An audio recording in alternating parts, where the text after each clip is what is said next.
Hello students, welcome back to my channel. Introduction to auditing इस chapter की series हम आज से स्टार्ट करने जा रहे हैं। बात करें सब्जेक्ट की ऑडिटिंग, तो ये आप लोग के लिए बिल्कुल ही नया सब्जेक्ट है। तो मैं एक काम करता हूँ, आपको सबसे पहले तो इसका मतलब समझा देता हूँ कि ऑडिटिंग का मतलब क्या होता है आसान शब्दों में। ठीक है, ये इसका डेफिनेशन नहीं है। आसान शब्दों में अगर ऑडिटिंग को समझना है तो मैं आपको बता दूं, ऑडिटिंग का मतलब होता है process of checking books of accounts, एकदम सिंपल बेसिक लैंग्वेज में। ठीक है, process of checking books of accounts. अब बुक्स ऑफ अकाउंट्स का मतलब क्या होता है आप पूछेंगे, तो बुक्स ऑफ अकाउंट्स का मतलब होता है आपका पीएनएल एंड बैलेंस शीट। ठीक है, सो सबसे पहले मैं आपको ये भी बता दूं कि एक इंसान होता है जो ऑडिटिंग करता है, उस इंसान को हम लोग क्या बोलते हैं, उस इंसान को हम लोग बोलते हैं ऑडिटर। ठीक है, तो जो इंसान ऑडिटिंग करता है उस इंसान को हम लोग क्या बोलते हैं, ऑडिटर। ठीक है, सपोज अब मैं आपको एग्जाम्पल बताता हूँ। सपोज ये मेरा बिजनेस है और मेरे बिजनेस के अंदर मैंने बुक्स ऑफ अकाउंट्स बनाया होगा, राइट। मेरे अकाउंटेंट ने पीएनएल बैलेंस शीट बनाया होगा।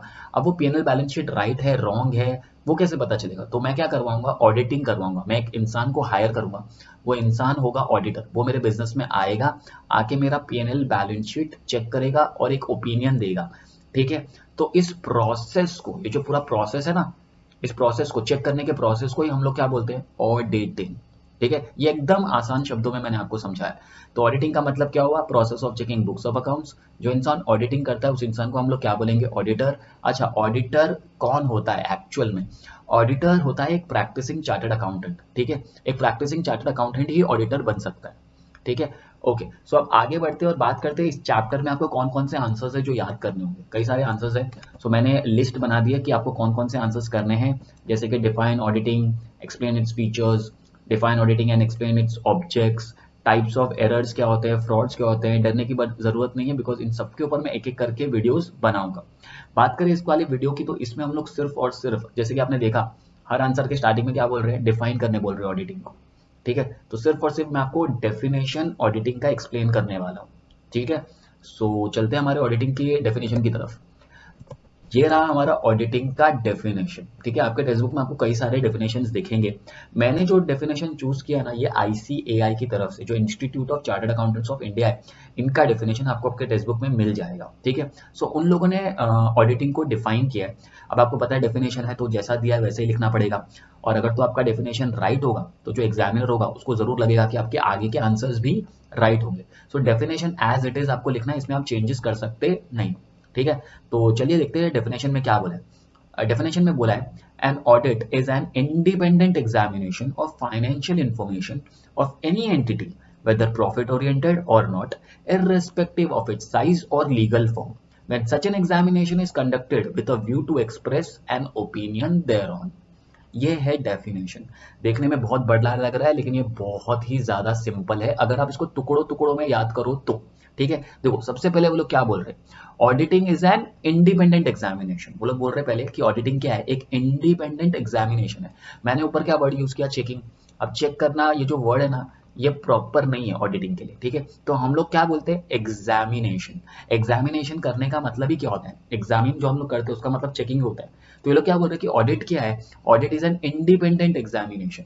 अब इंडिपेंडेंट क्यों बोला है, इंडिपेंडेंट मतलब जो हमारा सीए, जो हमारा ऑडिटर होगा, जो ऑडिटिंग करने आ रहा है, वो डिपेंडेंट नहीं होना चाहिए, इंडिपेंडेंट होना चाहिए। इसका मतलब उसका हमारे से कोई रिलेशनशिप नहीं होना चाहिए। ठीक है, तभी तो वो इंडिपेंडेंटली बता पाएगा। अगर तो सपोज एक कोई मिस्टर एक्स है, ठीक है, और सपोज उसके फादर वो सीए है, तो क्या वो उसका ऑडिटिंग करेंगे तो कुछ बताएंगे गड़बड़ है, नहीं, राइट। सो इस सिचुएशन में हम लोग ऐसा नहीं कर सकते, अपने रिलेटिव्स का ऑडिटिंग आप नहीं कर सकते हो। ठीक है, एंड और भी बहुत सारे केसेस होते हैं कि ऑडिटर का रिलेशनशिप अपने बॉस के साथ कैसा होना चाहिए।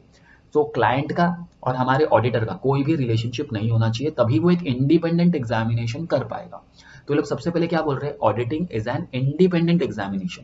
चलो ये तो पता चल गया कि इंडिपेंडेंट एग्जामिनेशन है, लेकिन इंडिपेंडेंट एग्जामिनेशन किसका, of financial information.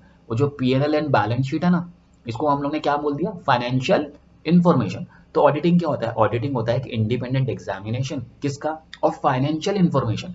Financial information भी किसका, of any entity, of any entity. Entity का मतलब बिजनेस, चाहे वो कोई भी बिजनेस हो। ठीक है, और आगे ये भी बोल दिया, वेदर प्रॉफिट ओरिएंटेड और नॉट। ठीक है, देखो शुरू से स्टार्ट करते हैं। लोग क्या बोल रहे हैं, ऑडिटिंग क्या है, एक इंडिपेंडेंट एग्जामिनेशन है किसका, फाइनेंशियल इंफॉर्मेशन का। फाइनेंशियल इंफॉर्मेशन किसका है, एंटिटी का है। तो पहले इतना याद कर लेते हैं कि auditing is an independent examination of financial information of any entity. आगे बोल दिया वेदर प्रॉफिट ओरिएंटेड और नॉट। इसका मतलब जब हम लोग ऑडिटिंग करते हैं ना, तो हम लोग ये नहीं देखते कि कंपनी में प्रॉफिट हो रहा है या लॉस। ठीक है, जिस तरीके से मैं एक प्रॉफिट मेकिंग कंपनी का ऑडिटिंग करूंगा, उसी तरीके से, सेम तरीके से, बायस नहीं होगा कि ये लॉस मेकिंग है तो ऊपर ऊपर से कर दिया, नहीं। चाहे आपके बिजनेस में प्रॉफिट हो रहा है या नहीं हो रहा है, मैं जब ऑडिटिंग करूंगा तो ये ध्यान नहीं दूंगा कि कौन सी कंपनी में प्रॉफिट हो रहा है, किसमें लॉस हो रहा है। एक ही तरीके से करूंगा, जिस तरीके से प्रॉफिट मेकिंग कंपनी का ऑडिटिंग हुआ है, उसी तरीके से लॉस मेकिंग कंपनी का भी ऑडिटिंग होगा। ठीक है, सो फिर से एक बार अगर देखें, स्टार्टिंग से देखें, तो इसमें बोला है auditing is an independent examination of financial information of any entity whether profit oriented और नॉट। आगे देखो क्या बोला है, इररिस्पेक्टिव ऑफ इट्स साइज। इसका मतलब अगर छोटी कंपनी है तो एकदम अजीब से करेंगे और बड़ी कंपनी है तो अच्छे से करेंगे, नहीं। दोनों को करने का तरीका क्या होगा, सेम, चाहे आपकी कंपनी का साइज छोटा हो, चाहे आपकी कंपनी का साइज बड़ा हो। ठीक है, और लीगल फॉर्म, अब ये लीगल फॉर्म क्या होता है, जैसे कि मैं कंपनी बोल रहा हूँ, नॉन कंपनी बोल रहा हूँ। जैसे आपको पता था, sole proprietorship, partnership form, joint Hindu family, ऐसे अलग अलग तरीके के बिजनेस होते हैं जो कि नॉन कंपनी बिजनेस होते हैं। एंड कंपनी को तो आपको पता ही है, जॉन स्टॉक कंपनी। तो जो ऑडिटिंग होता है ना, वो कंपनी का भी हो सकता है और चाहे तो इस तरीके के बिजनेस का भी हो सकता है। तो जब मैं ऑडिटिंग कर रहा हूँ, सपोज जैसे मैंने रिलायंस कंपनी का या टाटा कंपनी का, बहुत बड़ी कंपनी है, लिस्टेड कंपनी है, इसका मैं ऑडिटिंग कर रहा हूँ, और एक छोटा सा शॉप है जिसका मैं ऑडिटिंग कर रहा हूँ। सो मैं ऐसा नहीं कर सकता इसका ऑडिटिंग कर रहा हूँ तो ज्यादा ध्यान दे रहा हूँ, इसका ऑडिटिंग कर रहा हूँ तो कम ध्यान दे रहा हूँ, नहीं। जितनी एफिशिएंसी से और इफेक्टिवनेस से मैं इस कंपनी का ऑडिट करूंगा, उतनी ही सेम एफिशिएंसी और उतनी ही सेम इफेक्टिवनेस के साथ मैं इस कंपनी का भी ऑडिट करूंगा। ठीक है, ये याद रखना, चाहे आपका बिजनेस छोटा हो, चाहे आपका बिजनेस का लीगल फॉर्म कुछ भी हो, हम लोग ऑडिटिंग उसी तरीके से करेंगे, चेंज होंगे नहीं। ठीक है, सो इससे पहले अपन आगे बढ़े तो यहां तक पहले एक बार रीड कर लेते हैं क्या बोला है। Auditing is an independent examination, किसका, फाइनेंशियल इन्फॉर्मेशन का। फाइनेंशियल इन्फॉर्मेशन किसका है, of any entity whether profit oriented और not, irrespective of its size और लीगल फॉर्म। पहले इतना याद कर लो पॉज करके, अगर इतना याद हो गया तो आगे एकदम ही सिंपल है। ठीक है, so auditing is an independent examination of financial information of any entity whether profit oriented और not, irrespective of its size और लीगल फॉर्म। अगर इतना आ गया तो आगे का एकदम ही सिंपल है। सो अब आगे क्या बोला है, आगे वो लोग बोल रहे हैं, यहां से अगर आगे बढ़े तो लोग बोल रहे हैं व्हेन सच एन एग्जामिनेशन, मतलब जब ये एग्जामिनेशन होता है, when such an examination is conducted with a view to express. देखो, ये ऑडिटिंग कराने के पीछे अपना मकसद क्या है, कराने के पीछे अपना मकसद है कि ऑडिटर हमको एक ओपिनियन दे दे। ठीक है, ये याद रखना, ऑडिटर का काम क्या होता है, ऑडिटर को क्या करना है, वो आएगा हमारे बिजनेस में ऑडिटिंग करेगा और एक एक्सप्रेस करेगा, एक ओपिनियन देगा, यही उसका मेन काम होता है। ठीक है, so when such an examination is conducted with a view to express an opinion thereon, it is called as auditing. बस यही है इसका डेफिनेशन। सो अगर एकदम स्टार्टिंग से करें तो हमारा डेफिनेशन कैसे बनेगा, auditing is an independent examination, किसका, of financial information. Financial information किसका, of any entity whether profit oriented और not, irrespective of its size और legal form।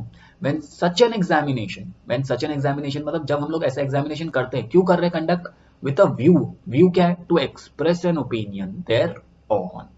ठीक है, सो ये था हमारा ऑडिटिंग का डेफिनेशन। आई होप आपको ऑडिटिंग का मतलब मैं समझा पाया हूँ। आगे आने वाली वीडियो में हम लोग और भी आंसर्स कवर करेंगे। अगर तो आपको यह वीडियो पसंद आया तो आपको पता है वैसे क्या करना है, लाइक करो, सब्सक्राइब करो, शेयर करो।